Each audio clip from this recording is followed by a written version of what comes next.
The thing about the Name Your Price tool from Progressive is that by now you've heard a lot of ads about the Name Your Price tool from Progressive. We probably don't even need the words, the Name Your Price tool, to tell you that our Humpback Whale Pup gives you options based on your budget, or that our novelty hand buzzer helps you save on car insurance. And that's the thing about the tiny felt bag filled with marbles. At this point, you've heard a lot of ads about the elusive northern bobcat. The Name Your Price tool, the neighbor who baked you banana bread, only from Progressive. Progressive Casualty Insurance Company and Affiliates. Price and coverage match limited by state law. Me, but also you. The Pharaoh fast forwards his favorite foreign film, Powder Donut. Okay, what's my line? The only line I see here on the script is get options based on your budget with the Name Your Price tool from Progressive. Oh man, that's a tongue twister, huh? I'm sorry, I'm gonna need a few more minutes.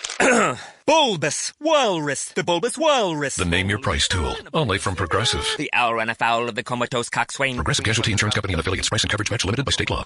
Thank you for visiting ChristopherMedia.net.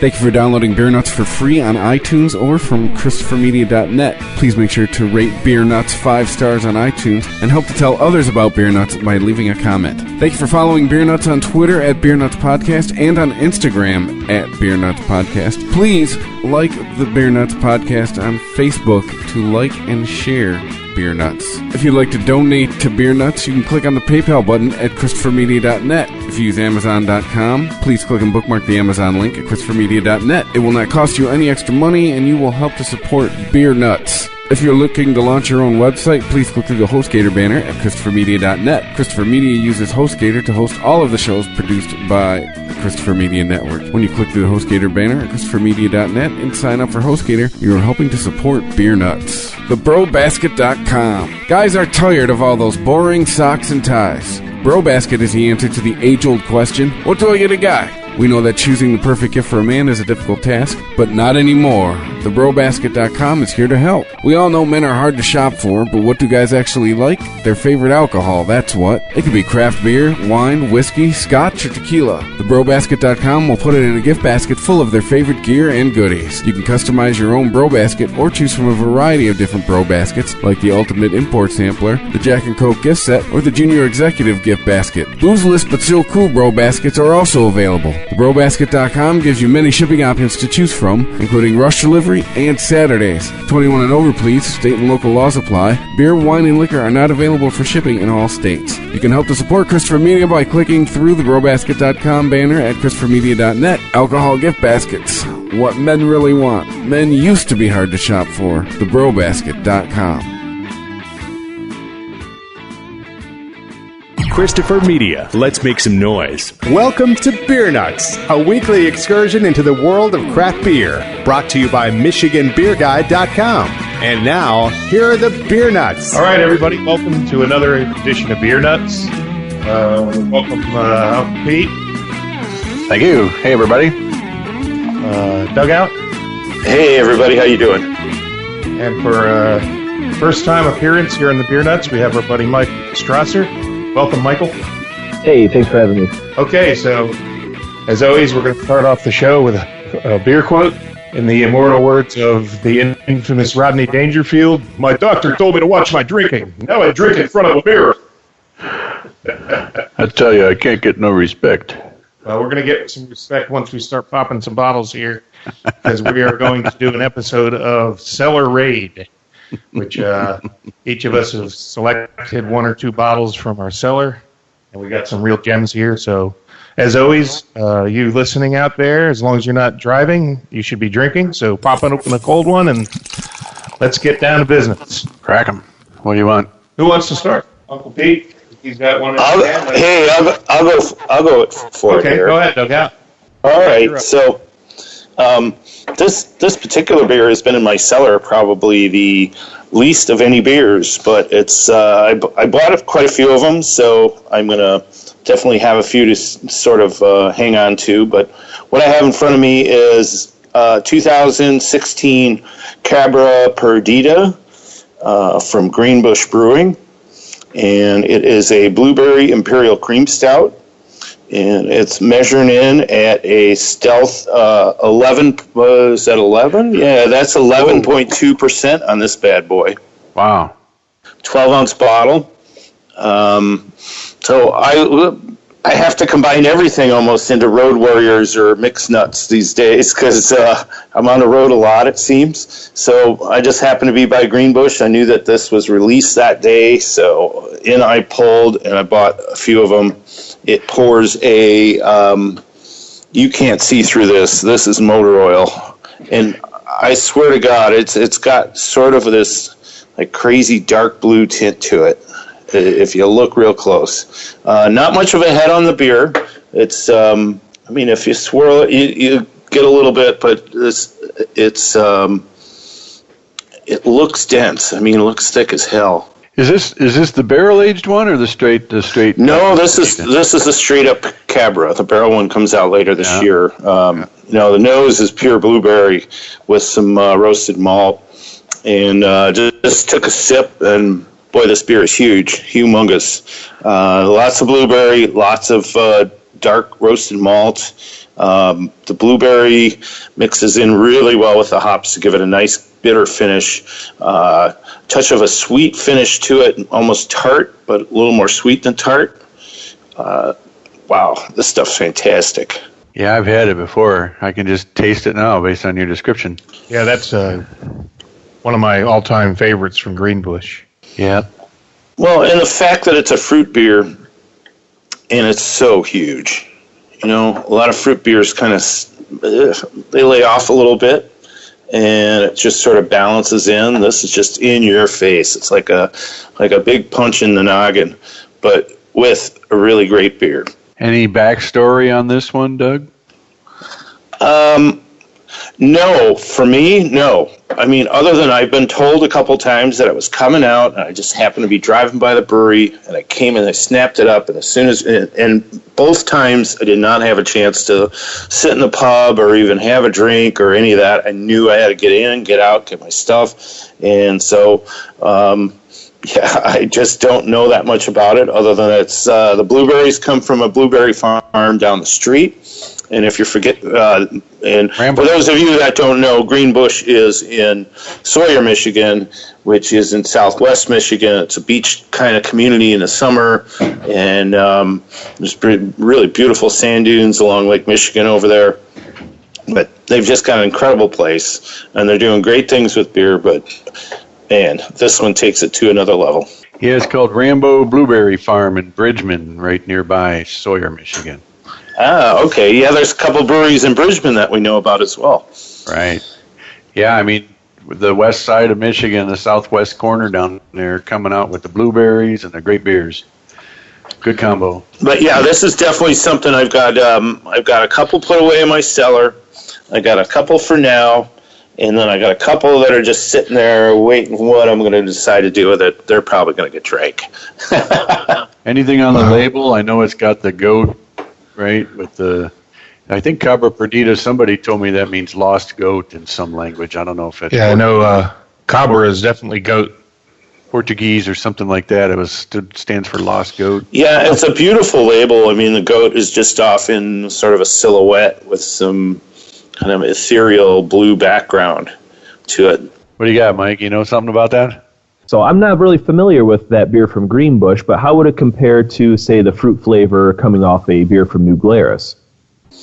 Well, I think New Glarus makes the fruit first and foremost in their beer, whereas Cabra Perdita, for example, is such a big beer that the fruit is sitting in with the malt, and they're working as a tandem.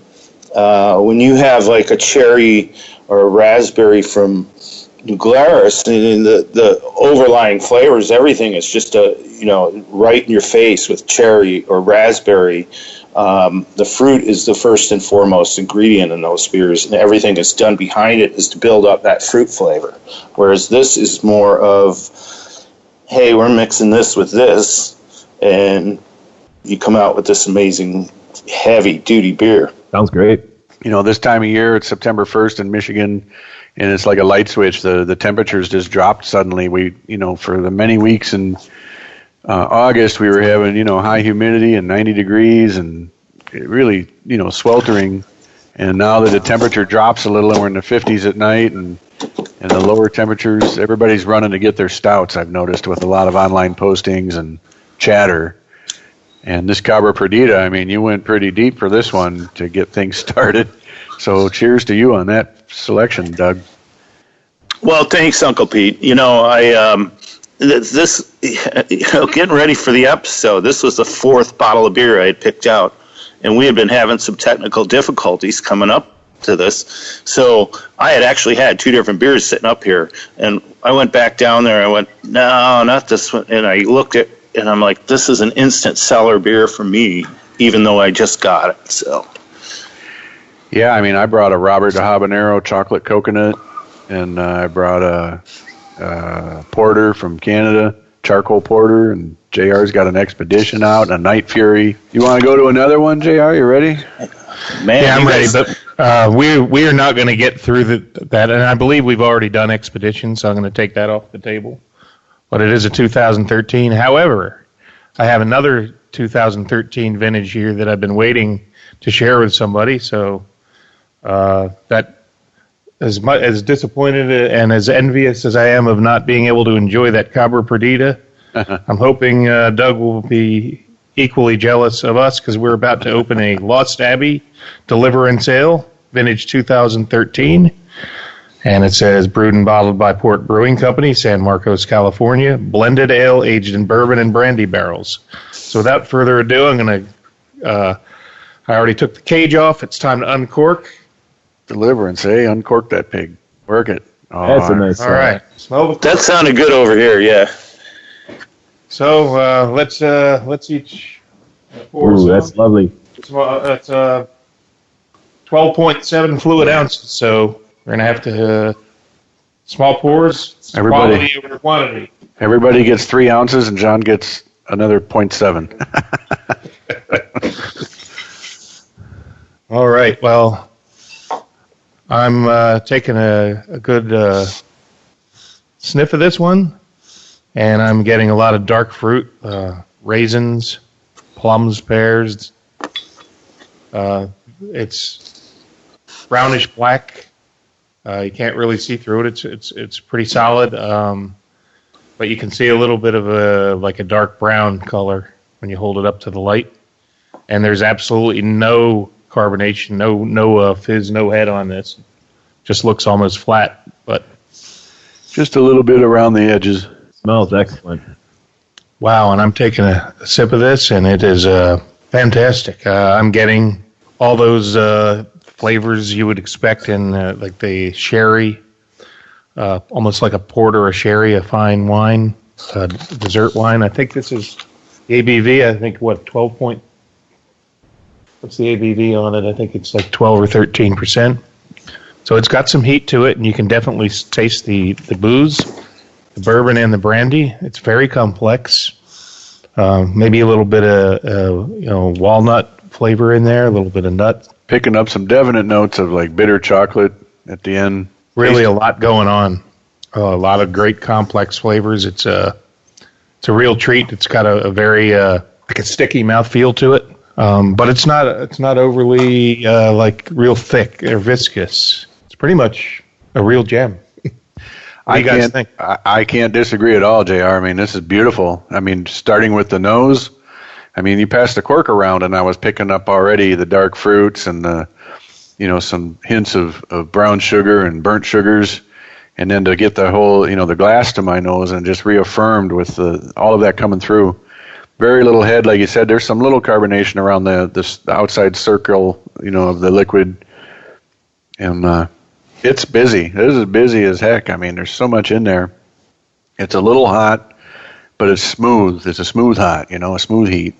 So I'm looking on the Lost Abbey website, and it describes this beer as a blend of bourbon barrel-aged Serpent Stout and brandy barrel-aged Angel Share. Deliverance is the epic battle being waged between heaven and hell for the souls of mortal men and your enjoyment in a glass.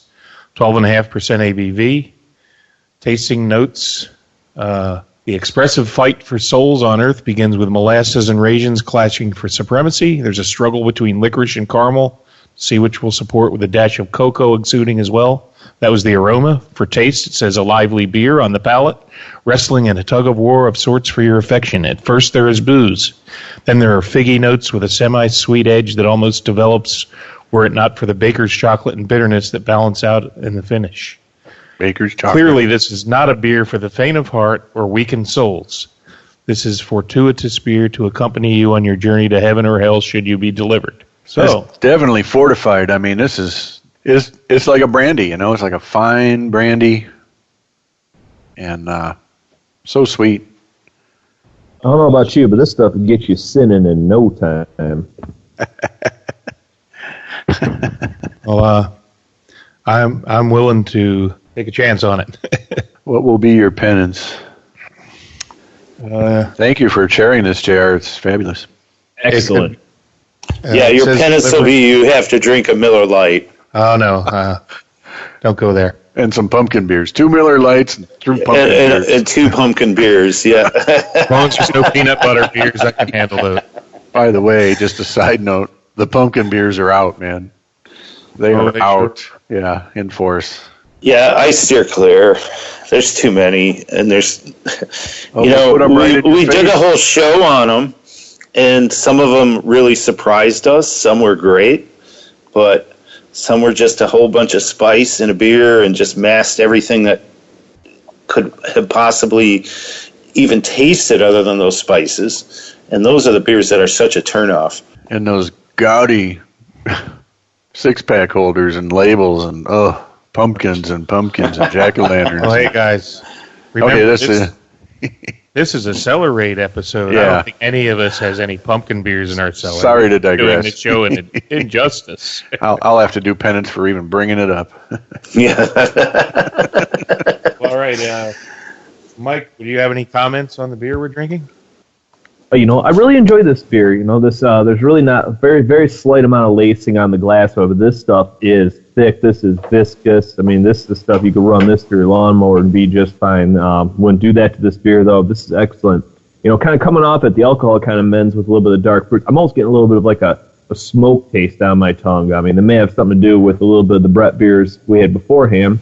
But coming off this, there's just I get a little bit of smoky taste on that. There's a little bit of that afterburn from that alcohol coming off everything. Definitely tons of barrel, tons of dark caramel, toffee, burnt. I mean, this is the total package. There's a lot going on here. There's a lot in this beer that's done very well. Well, hey, we're 2 for 2 on Cellar Raid beers now, I can tell you that. And glad you guys were here because I've been wanting to crack this open and I didn't want to do it alone, and it's a home run. Thank you for sharing. Yeah, I think we're starting big tonight. I mean, Cabra Perdita, 11% stout, and then we got a strong ale here. Yeah, no rest for the wicked. We're up for the task, right? All right, well, I think it's time to move on. As much as I'm milking this as long as I can, the show must go on. So, Uncle Pete, I think it's your turn for the next selection. It's going to be a tough act to follow, but... Yeah, I'm going to... That's all right. We got the grand finale coming up a little later. So we did an episode on beers from our friendly neighbors to the south, Canadian beers. And I didn't bring one up at that time, and I remember I cellared it. And this is called Charcoal Porter from Innocente Brewing Company. And I'm trying to read the fine print here in Waterloo, Canada. Brewed in collaboration with Beertown Public House. Comes in a half-liter bottle, 5.1% alcohol, 21 IBUs. Waterloo, Canada. That's way down there. So we'll give this a pour, and we'll see what's going on. Pass it around. Okay. Classic dark caramel porter color with a tan head on it, about a one-finger head. And it's kind of hanging in there a little bit with some lacing. I get notes of coffee on the nose right off the bat and some sweet, really like coffee and sweetbread, a little bit of chocolate. Wow. Right off the bat, I get some smokiness on the palate. It's got a nice body to it.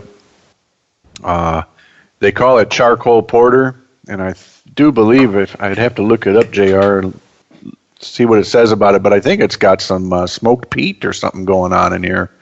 Got some smoked Uncle Pete? A smoked Uncle Pete. Oh, boy, that's the fun time. We'll save that. We got a whole episode on that. Yeah, are there any red eyes on the label? No, that's not. Okay, so it's really tasty. I haven't had a porter probably since our porter episode, to be honest. It's been a summer of pale ales and IPAs and all that kind of good stuff, but good to get back to the old standard. JR, what do you got there? I'm a big fan of London porters, and this is brewed to style. It's a wonderful London porter. Very much enjoying it. As I always do, I'm curious to see what the write-up was, and I immediately found out that this porter has won some major Canadian awards. I'll just read from their website. I believe this is the gold. There's a gold and a silver version of this beer, the charcoal porter from Innocente. It says, with roots in the working-class streets of 18th century London, the porter style of beer was meant to be a meal for energetic porters. Our own take on this traditional style has won gold at the 2015 Canadian Brewing Awards and silver at the 2015 Ontario Brewing Awards. Try it and see why our lovely brown beer is gold and silver in a glass. It's 5.1% alcohol, 21 IBUs. Appearance midnight black with a thick mocha head. Food pairings, barbecue meat, stews, sausage, oysters, steak pies, chocolate cake, and vanilla ice cream. You know, John, right off this, I'm getting tons of vanilla off this beer. Yeah, this is a really... I can remember one of the first home brews I ever made when I moved to Michigan, because I stopped brewing for many years when I lived in Las Vegas, where it was a terrible place to brew. But I remember, I think it was my first or second batch when I moved here, was an extract porter, and it was just a London porter recipe, and it was one of my favorite home brews I ever brewed. It's nothing fancy. It's what it is supposed to be, but man, it's just it's a style that I always really enjoyed, the traditional, authentic London porter style, and there's a great flavor in this. Like you said, yeah, definitely vanilla, and oh man, I just love that roastiness. Yeah, roasted malt flavor. I remember when we did the Canada and Ontario beers episode, we talked about some of the award-winning beers, and I don't, not from recollection, I can't recall that this was something we mentioned, but I can't disagree that this is a winner. I mean, I didn't know what to expect, honestly, because it's just been sitting there aging, and I didn't even give it a second thought when I put it away. So I'm really happy I pulled this one out to go along with a couple of ones we've already had tonight. Yeah, it's very tasty, kind of coming off what you said earlier about the weather changing and everything's getting a little bit different outside. There's nothing better to do, just kind of ease into it, coming into a nice porter. You get into that, I like switching that. You get like a nice dunkel out there, you get a nice hef out there, you get a nice light porter. That's what says, like, leaves are changing to me. That's what that says. And, that's always a good time. There's a lot of good stuff going on. This is an excellent beer. And Uncle Pete, I'm so thrilled that you brought out a Canadian beer because, so many times we get focused on what's so close to us and what's around us and what we're doing right now that we know is great, and we take the easy road out. But having a beer like that sitting in a cellar and looking at it and going, yeah, I'm going to pull out the Canadian stuff tonight. That's great. I like that. I thought of this episode, the original Canadian episode the other day, and I was in the store, and I saw a 4-pack of the Headstock IPA, and I went, wow, I remember that stuff. It rocked. And so very thrilled you did the Canadian. Yep, nice to revisit it. Thanks, Dugout. How you like that, eh? Yay. Yeah, the other thing, remember how much we enjoyed the Fuller's London Porter, the actual traditional British version of the Fuller's London Porter. That's another award winner, and we were blown away when we tasted it. It's one of those things you see on the shelf all the time, and a lot of people really aren't buying imports these days. And sometimes you got to go back to the basics. And that gets a 100 rating, that Fuller's London Porter, and we all just raved about it when we tasted it. So, these are great beers if you do them right. And Innocente Brewing up in Canada doing it right. It's been forever since I brewed one, so maybe, guys, let's think about putting a porter together one of these days soon. Yeah, I think. Well, and hey, who didn't cut their home brewing teeth on a porter? At least in your first 5 batches. I know I did. I know my first one was a porter. So I'm always happy to brew the style. That's for sure. Well, it's a treat. So thanks for sharing it, and thank you to our friends from south of the border here in Detroit, but north of the border to most of our listeners. Way down there in Canada, right by the equator. Yeah. All right. Does anybody have anything to bridge the gap before we do our grand finale here? Or Doug, do you have anything else? Any more beers or? Well, I do. I actually have a homebrew in front of me, and I've got a little bit. I got a little bit left. I mean, I've been sipping on this, but it is.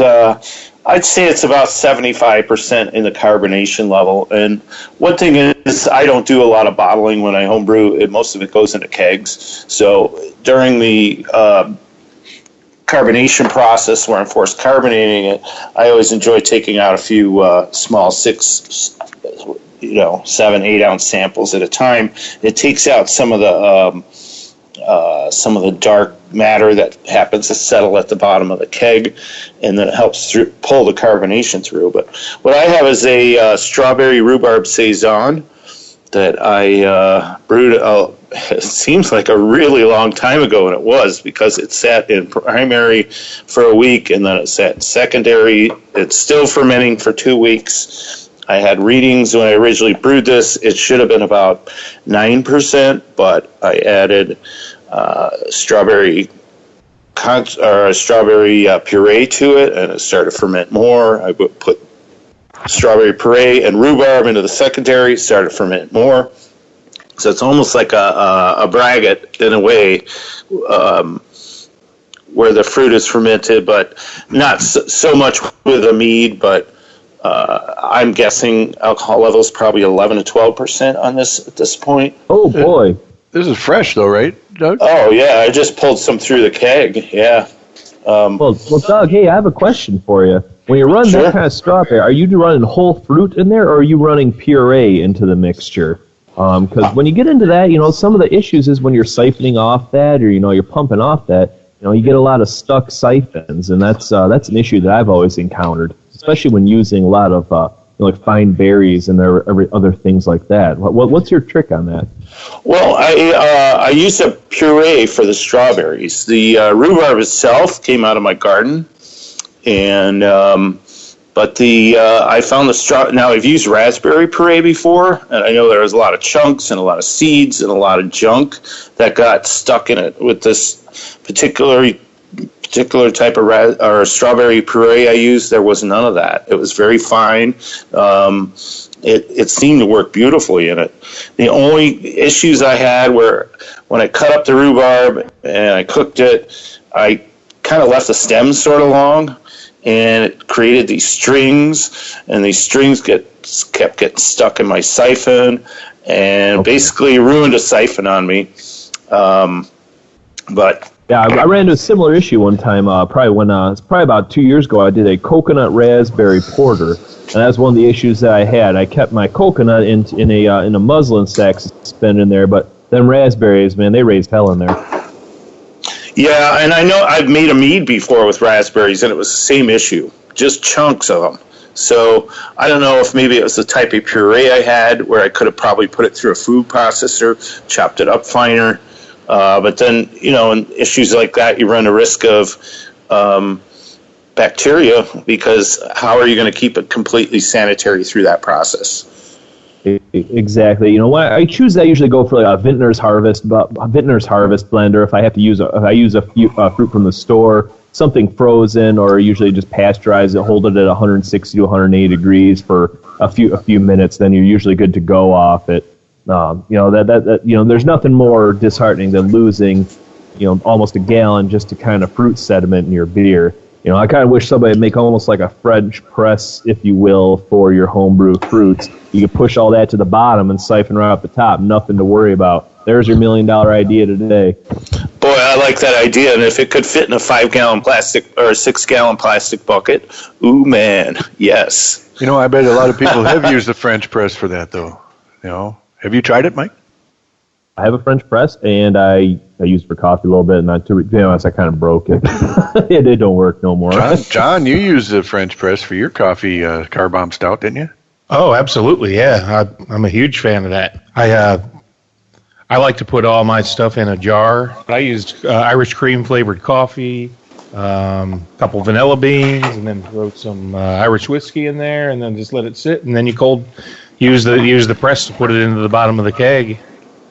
And that's how I like to introduce things to my batches. Everybody's got their own methods, but that's what I do. That stout was lights out, by the way. That was an excellent stout. Yeah, I have to agree. I mean, and we've used that French press for a couple other beers too. And I love that. It's great for small amounts, but you know, when you're talking the amount of, say, strawberry puree that you use in a beer, it's got to be heavy. I mean, there's quite a bit. It's not something you want to be putting through a press like that. It's going to take you a long time. And again, anytime you're exposing everything you're putting in all the stuff you're putting in your beer to air, you're running a risk of infection. You're running a risk of a secondary yeast strain getting in there. All right, well. But anyways, I'll get back to the beer here because, you know, I did the rhubarb. This is my first rhubarb beer. It's my first strawberry beer, first fruit beer. I think it came out great. The strawberry cuts through really nice. Where the rhubarb comes in is not in any kind of a sweet way like a pie rhubarb. It adds an extra layer of bitterness to it. And as it warms up, that bitterness becomes like kind of almost an arrow in the back of your tongue, and it mixes with these hops that I put in it. I used New Zealand hops. I used Rakau, and sort of has a grassy flavor, and it just becomes like this intensified bitterness. It's not like something you get from a hop, but it's pretty pleasurable. I enjoy it. Pleasurable. I am looking forward to more of this beer. Looking forward to it being fully carbonated, too. I think a rhubarb is naturally bitter. I mean, you have to add sugar to it to really make it taste good. Well, or not. I mean, you know, hops are bitter. I understand. Hops. I'm just saying. You said it doesn't taste like pie rhubarb, which to me. Oh no! I mean, even the strawberry kind of takes the edge off of it a bit. But, that bitterness is in there. Well, I hope I get to taste some, but I know that's a long shot because beer at your house does not last. Well, I'm pouring a few off, and I'm going to put some aside, and I got another batch that I'm making tomorrow. That's going to be a quick batch. So that would allow me to pull the keg aside and reserve it. Well, that's all right. We'll just have to make a trip up to visit. Well, why don't we wrap up with one final and we'll go and see what's going on. Okay. Oh. We can do one more small one, and then we'll finish off with a big one. Well, we're going to feed off that homebrew theme and pass it on to Uncle Pete for one of his legendary Robert de Habanero brews. So, Uncle Pete, why don't you tell us what you got? Well, we don't have to go on too long with this one because we've talked about it before, but maybe our guests here can try it out and talk about it a little bit. I hear a lot of flick of the bic going on. This is the. No, that's just me getting up from my seat, going to get I've got a bottle of that downstairs, so I'm going to raid the cellar. I'll be right back. You're going to get one. Well, there is another podcast going on tonight, right? No, he's got another bottle of Robert, right? Yes, I do. Yeah. Well, this is the Chocolate Cocoa. Yeah, so the chocolate coconut was made. You know, we used coconut. We roasted and toasted the coconut till it was a nice, caramelized brown. And this is bottled back in November, 7.6% ABV. It's got the habanero tincture in there, the base chocolate vanilla habanero stout, but I added some coconut this time. So we've talked about it before. It has very little carbonation. I'm not. You know what? I'm going to pass. Let me let the guys here talk about it. Go ahead, Mike. All right. Well, Uncle Pete, coming off this beer, I remember having it fresh with you in the garage one day. But kind of looking at it right now, I got it in the glass, and there's very light carbonation on. There's not much lacing going on here. nose on that. I get a lot of coffee. I get a little bit of almost a little bit of green pepper going on right there. It smells phenomenal right here. I mean, that could be from the coconut too. It's definitely a little hot. Smell the heat coming off it. So we'll give this a little taste here. Yep, that's very good. That's very good. Here comes the heat right here. It starts with coconut, finishes with heat. That's all one fluid motion. Here comes more heat. And you know, when it comes to heat, I am a wimp when it comes to heat, but this is something I can handle. Yeah, I'm the guy that's rinsing my tongue off under the sink when something's too hot. But this is excellent right now. This is very well balanced with the malts, the coconut, and we said habanero. Well, that's the one thing that I always love about all of Uncle Pete's legendary Robert de Habanero beers, because I love the heat, but you know what? It's a level that everybody can enjoy. You know, if it was up to me, if I was making this beer for myself, I'd probably triple the habanero because I like the heat. It would be more like a Mexican cake. Right.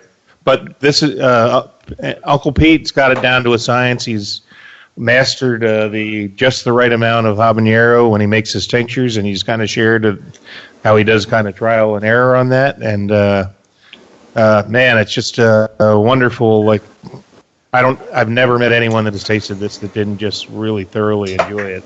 Yeah, and I'm metering them out now, like with 3 bottles left. It's who knows how much longer they're going to last. You know what? It's that time of year again. Yep. Should I have not just opened my bottles? 7.5. No. Yeah, feel free. Well, I've got a bottle of chocolate vanilla habanero. Was that what you guys are? Chocolate coconut we're doing over here. Oh, all right. So I just popped the chocolate vanilla. And all right. Well, you go ahead and review it. Yeah, it's got it's got perfect carbonation. It pours beautifully, really dark. The aroma just comes off of almost like raisins, like chocolate-covered raisins. And when I sip it, it's still got that chocolate-covered raisin flavor. But then it gets a little bit of heat behind it. Not a massive amount, just enough to let you know that there's a bite to it. But wow, this is incredible.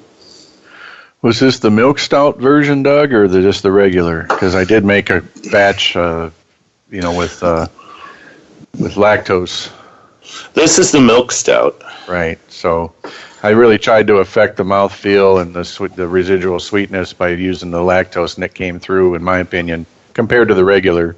All I can tell you is this needs to be commercially available. So, well, it's time to make it, right? We're going to run out. It's time to make another batch. I appreciate all the kind words, guys. Thank you. I'd love to be part of that. Well deserved, though, Uncle Pete. I mean, this beer it's just really phenomenal. I mean, this blows away most store-bought beers. I mean, it's that good. So, what are we opening another beer? Are we going to wrap this show up and start another show? That was kind of our grand finale. Uncle Pete's opening it up. I've had this in my cellar for a couple of months. And they just had another release at Witch's Hat. The Night Fury releases. There's several variants. My particular favorite is Vanilla Bean Night Fury, which is a bourbon barrel aged offering. It's a Night Fury Imperial Stout, aged on Madagascar vanilla beans and Buffalo Trace bourbon barrels, with a 13.5% ABV. So, fortunately, I was able to score a bottle of last week's release, thanks to my buddy Brian. So thank you, Brian, for that. So because I got one from that release, I had one sitting here from the last release that I decided to share tonight. So Witch's Hat is a up-and-coming brewery in South Lyon, Michigan. I shouldn't probably say they're up-and-coming. They've already moved out of their original location into a bigger one, because they've expanded, and they're very well known for their high-quality Night Fury Imperial Stouts. So why don't I pass this on to Uncle Pete? Why don't you tell me what you're thinking here?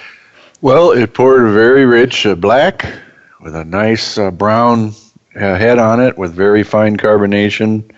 It's dissipating. It's not dissipating slowly. It's not holding up, but it just looks beautiful. Right away, I get the the dark fruits and the figs and the raisins on the nose. Definitely some chocolate and vanilla, some wood. I get a lot of some barrel wood in there. I agree. A lot of wood. This The is candy. mouthfeel on this thing is. I mean, smooth candy. as silk. Candy's the first word that rolls off my tongue after tasting that. I mean, immediately is a sweetness with the vanilla and the chocolate. It's almost like liquid candy bar, enhanced with the vanilla and the smoothness. Mike, what do you think? Well, coming right off here, it's nice, very thick, very not a lot of carbonation on top, but what little's there is holding up. Very true to style. The nose on it really reminds me of walking into a fudge shop in Mackinac. That's the first thing that comes to mind right off this. And it smells amazing. This smells very good. It's almost like a chocolate pie. So I'm gonna get a taste here. Oh crap, that's delicious. The mouth feels perfect on it. It's thick. This is probably has the thickest mouthfeel of a beer we've tasted tonight. Coming off that, I'm hit with immediate sweetness. This is a higher gravity finish. So this is probably probably close to a 1022, 1024 finish. Just kind of going off my taste buds here. And wow. There's no lingering taste. There's a lingering burn from the alcohol, but there's no lingering flavor that's associated with it. So it's going to leave your tongue a little hot. I'm going to go for one more here. Chocolate, vanilla, cream. I mean, I might even. I mean, this kind of comes off so sweet that I might even think this might be a milk stout. I've had milk stouts drier than this. This is very good. And I happen to like my stouts a little bit sweeter, and this appeals to that. Like Uncle Pete said, this is all candy. This is a nice dessert. This is a nice dessert beer. In my opinion, this is extremely outstanding and a great release from Witch's Hat. Yeah, and they have several variants. There's the regular bourbon barrel Night Fury, the vanilla, which we're having. There's a chocolate espresso and a cherry cordial. And most coveted is probably the Dragon Tracks. But that's got peanut butter, which ruins it for me. But cookies and cream was another one. And Furious Ginger, too. The which is a milk stout. But anyway, what's next? Caramel corn? All I can say is I've tried them all at festivals. I think all of us have. When you go to the Michigan Brewers Guild festivals, the Witch's Hat line always is very long. These beers are very highly regarded, and people are willing to wait in line for them. But the Vanilla Bean has always been my number one favorite. So for my palate, this is their best offering, and it's a 5-star in my book. Yeah, this is very good. This is very good. I know going back in the early days of Witch's Hat, I would go to the brewery, try some new things, and I'd really say this brewery's really come a long way in the past year. They've really changed a lot of things up, and they're impressing me. This is excellent stuff. Well, and pretty much everything I've ever had, any experience I had at the brewery, has been phenomenal. And I was introduced to them at one of the Brewers Guild festivals, and I visited there probably 3-4 times, and every time it's just really a good time. It's a good vibe inside there, and always fun and great beer. Agreed. All right, everybody. Well, I think we've run the gamut here. We probably tasted more beers than we should have, but never. Not a bad thing. Want to thank Mike for joining us. Hope to have you on some future episodes of Beer Nuts. Welcome to the fold. You're Thank you, gentlemen. Officially a made man in the Beer Nuts cartel. Well, thank you, gentlemen, for having me. I appreciate it, and I can't wait to be back and bring some IPAs. Yes, and I would like to add that Mike's a very enthusiastic home brewer and has done a lot of experimenting, a lot of yeast propagation, and very up-and-coming home brewer. It does a lot, goes into a lot of detail on a lot of things. So I enjoy brewing with him and enjoying good beers with him. So welcome again, and hopefully on the next episode of Beer Nuts, we can try one of your great New England-style IPAs that you covet. Thank you, John. I can't wait to share my butt gravy with you. All right. But great. But you know what it does? Well, I'm not going there. All right. Well, that about wraps it up. Any final thoughts, anyone? Well, one last comment. Tomorrow, I am hacking down my hops, and I'm going to just do a whole single process. I'm going to hack it down, put all the hops into some muslin bags, and brew a batch of beer all right then and there. So it's going to be as fresh as possible hops you can get. I got Cascades. I got a lot of them. We reviewed the beer from last year, which was the Feldy's Harvest Ale. Well, this will be version 2. It's got a little bit more difference to it, but it's still going to be all the same Cascade hops. So really looking forward to pumping this beer out. You inspired me last year. I remember you did this, complete continuous wet hop right off the vine and into your brew kettle. So just last weekend, I did the same thing with mine. I cut my vines down. I had a lot of mature cones on there, and I just did a standard IPA recipe, and I just sat there and loaded cone after cone after cone right into the boil, from the beginning of the boil to the end. And it's percolating very well now. It's already ready to go to secondary, and I can't wait to taste it. I mean, you can't get any fresher than coming right off the vine. I didn't even go through a drying process. So. No, and there's something so awesome to me about taking stuff out of your backyard or out of your garden that you've nurtured all through the summer.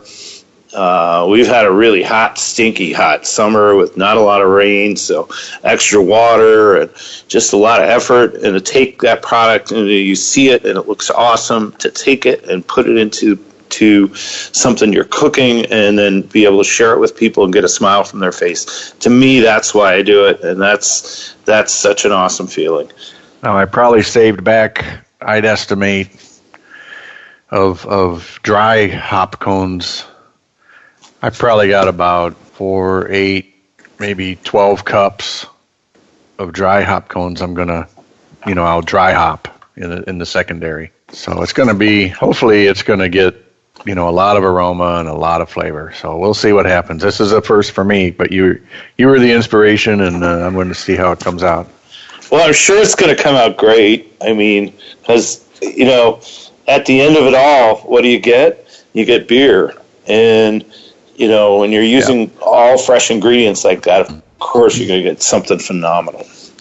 And then we're on the home brewing thing, and I know we're carrying on, but we always like to talk about what's on the brew.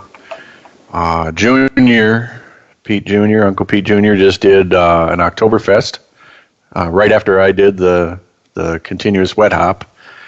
So he's got that in our new lagerator. I went out and was able to get a lagerator, a cooling system, for free. A gentleman was moving from Ann Arbor out to California, and he just didn't want to lug it all the way out there.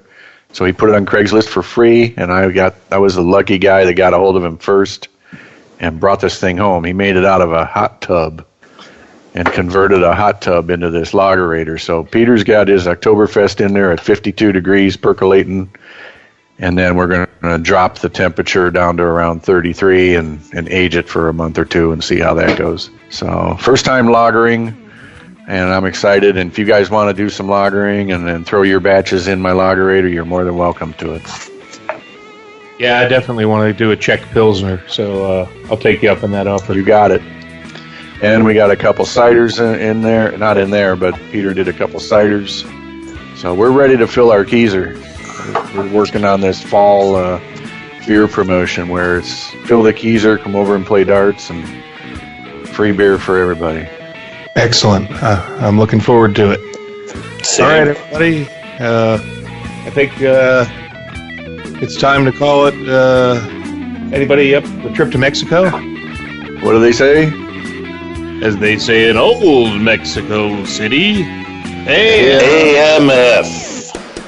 If you enjoy this show and want more people to know about it, head on over to iTunes, leave a comment, and rate it 5 stars. Make sure you like and share us on Facebook, and don't forget to follow us on Twitter. Just search for Christopher Media. Thank you in advance for supporting Christopher Media by clicking on the PayPal button and by clicking through to all the sponsors who support ChristopherMedia.net. Most importantly, we would like to take the time to extend an extra special thanks to you. Christopher Media could not exist without your support. Thank you for visiting ChristopherMedia.net, and thank you for listening. Christopher Media. Let's make some noise. Thank you for visiting ChristopherMedia.net.